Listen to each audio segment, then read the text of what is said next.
My great-grandfather come from Luxembourg and settled in this area. And when my grandfather, after he got married, he bought this farm, and then he passed it on to my dad later on, and I bought it from him.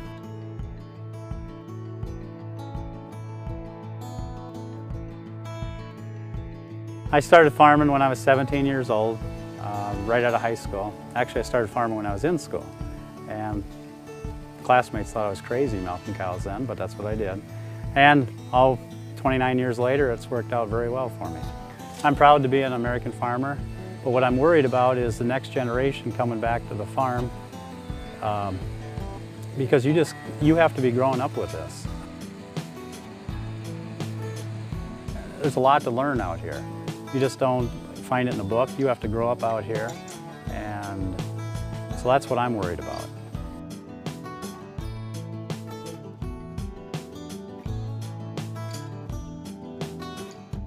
It takes a lot of dedication to be a good farmer. You gotta love what you're doing, put a lot of long hours in. Just good to get out there in the first country air and get started in the morning, and then at night then you can see what you all achieved. I think one of my boys will come back to the farm and farm.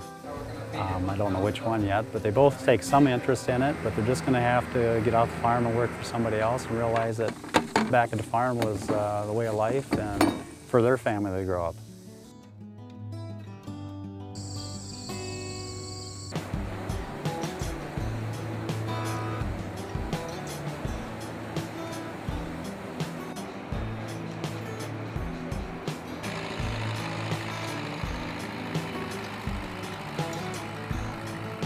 Living in rural Iowa is really the place I love to be. The community's small, everybody knows one another.